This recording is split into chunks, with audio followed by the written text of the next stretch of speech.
Hi ನಮಸ್ತೆ ಎಲ್ಲರಿಗೂ. ಇವತ್ತು ನಾನು ನಿಮಗೆ ಒರಿಜಿನಲ್ ಕುಂಕುಮ ಹೇಗೆ ಕಂಡುಹಿಡಿಯೋದು ಅಂತ ತೋರಿಸ್ಕೊಡ್ತಾ ಇದ್ದೀನಿ. ಅದಕ್ಕೂ ಮುಂಚೆ ನಮ್ಮ ಚಾನಲ್ ಸಬ್ಸ್ಕ್ರೈಬ್ ಮಾಡಿ ಮತ್ತು ಬೆಲ್ ಐಕನ್ ಕ್ಲಿಕ್ ಮಾಡಿ.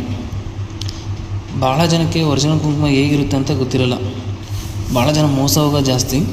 ಸೊ ಅದಕ್ಕೂ ಮುಂಚೆ ಸ್ವಲ್ಪ ಕುಂಕುಮ ಮತ್ತು ವೈಟ್ ಪೇಪರ್ ತೊಗೊಳ್ಳಿ. ಇಲ್ಲಿ ನೋಡಿ, ಎಲ್ಲ ಕಡೆ ಸಿಗೋಂಥ ಕುಂಕುಮ ಇದು. ಈಗ ನೋಡಿ, ಅದನ್ನು ಒಂದು ವೈಟ್ ಪೇಪರ್ ತಿಕ್ಕಿ ಈ ಥರ ರೆಡ್ ಕಲರ್ ಅಂದರೆ ಕೆಂಪು ಕಲರ್ ಬಂದರೆ ಇದು ಒರಿಜಿನಲ್ ಅಲ್ಲ.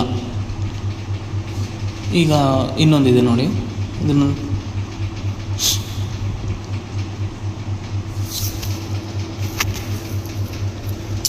ಈಗ ಈ ಕುಂಕುಮ ನೋಡಿ, ಇದನ್ನು ಅದೇ ಥರ ಮಾಡಿ. ಈಗ ನೋಡಿ, ಇದು ಸಹ ಅದೇ ಥರ ಕೆಂಪಿಗೆ ಬಂತು.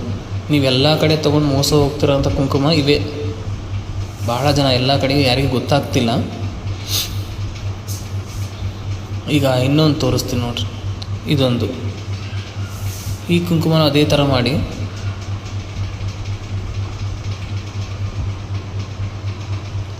ಈಗ ನೋಡಿ, ಇದು ಯಾವ ಕಲರ್ ಬಂದು ಹಳದಿ ಕಲರ್ ಬರುತ್ತೆ. ಅಂದರೆ ಪ್ಯೂರ್ ಕುಂಕುಮ ಬಂದ್ಬಿಟ್ಟು ಅರಿಶಿನ ಪುಡಿಗೆ ಮಾಡ್ತಾರೆ.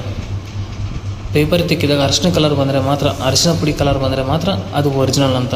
ನೋಡಿ, ಈ ಡಿಫ್ರೆನ್ಸ್ ನೋಡಿರಿ, ಎಷ್ಟು ಡಿಫ್ರೆನ್ಸ್ ಇದೆ. ಈ ಥರ ಭಾಳ ಜನ ಮೋಸ ಹೋಗ್ತಿದ್ದಾರೆ. ನೋಡಿಬಿಟ್ಟು ತೊಗೊಳ್ಳಿ ಐಟಮ್. ಯಾಕಂದರೆ ನಮ್ಮ ಅಂಗಡಿ ಬಂದವರಿಗೆ ಯಾರಿಗೂ ಭಾಳ ಜನ ನಾನು ತೋರಿಸ್ಕೊಡ್ತಾಯಿದ್ದೀನಿ, ಗೊತ್ತಿಲ್ಲದ್ರೆ ಈ ಥರ ಮಾಡಿ.